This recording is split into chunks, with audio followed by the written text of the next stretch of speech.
am Francine Giliba, your student nurse in Our Lady of Fatima University. Then I will demonstrate the post-mortem care return demonstration. So first, I will check if there is a sign that needs to be placed outside at the patient room. If I required, I will place a sign and hallway door. Then next, I will close the door and full of curtains of privacy. Of course, I will close the door. I will close the door and I will close the curtains to provide privacy. Then I will prepare warm water and all the necessary supplies for the bed bath. Then I will raise a bed to a comfortable rolling height and place it in a flat position po.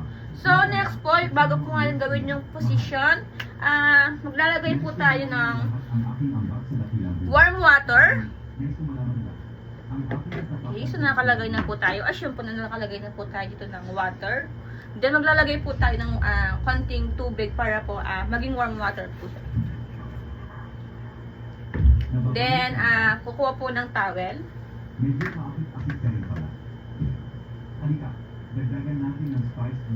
Then, ano po ito sa area ng katawan po ng patient. Medyo mahirap tanggalin.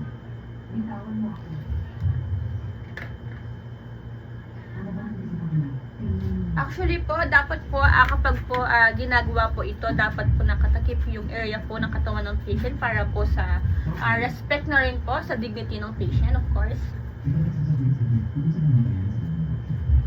So, ulitin po natin yung pag-ano. Okay.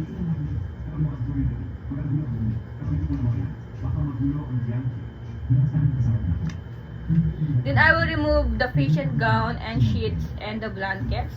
So, assume po na na-remove ko na po yung the patient gown and the blanket. So, I will remove any drains, tubes, and medical devices such as the IV line, the Foley catheter, the heart monitor, according to the faculty policy. So, assume na naalis na po natin lahat yung mga equipment na gagawin.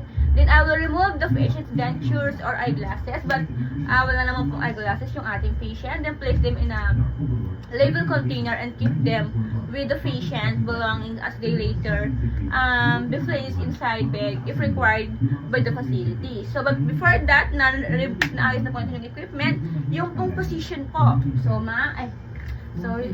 dahil patay na po pala itong ating patient. Akala ko sino naman, nakagulat ka. So, yung position po ng patient, dahil po patay na po yung patient natin, is kailangan po maayos pa rin po at flat po yung pagkahiga. Then, I will perform a complete bed bath, proving post-mortem care with dignity and respect. Yung ginawa po ulit, yung parang bed bath po sa patient ng buo. With dignity, of course, and respect. Pati po dito, na parang pong dati rin pong buhay sila. So, kahit patay na po yung patient na inaanap po natin, dapat po mayroon pa rin po tayong respect and dignity for the patient. Then, I will securely attach one identification for the patient grade 2. Next, I will unfold the body bag and fully unzip it. And I will roll the body lengthwise. With the assistance of another caregiver, will gently turn the patient one side. But dahil po wala po tayong kasama, assume po na kaya ko po lahat na gawin po yung mga kailangan pong gawin. Then I will tuck the clean fitted sheet securely underneath the patient. But before that po, maglalagay po tayo ng gauze sa patient. Yung po sa Ano ba ang hinihintay mo? sa eyes po ng patient, yung ear po, at yung mouth po.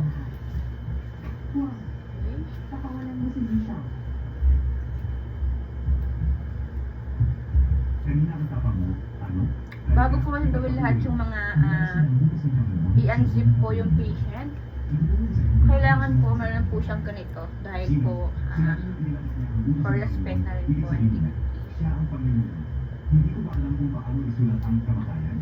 Ito ang kamatayan mula sa pagkamatay sa Pati ko sa ears.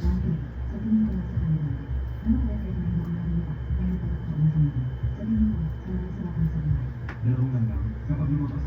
So I will top clean the fitted sheet underneath the patient. So I will the position to roll side of the bag, the body bag underneath the patient, and ensuring it properly aligned. So together we will gently turn the patient to the opposite side. Finish placing fitted sheet under the unroll the remaining portion of body bag.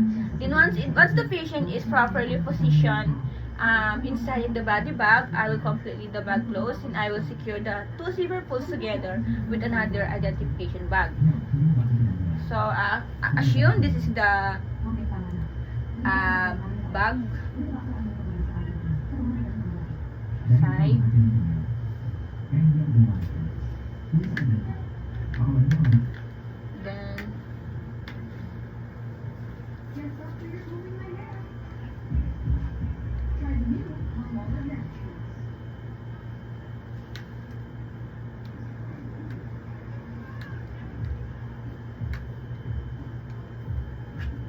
Then assume that I will zip lock.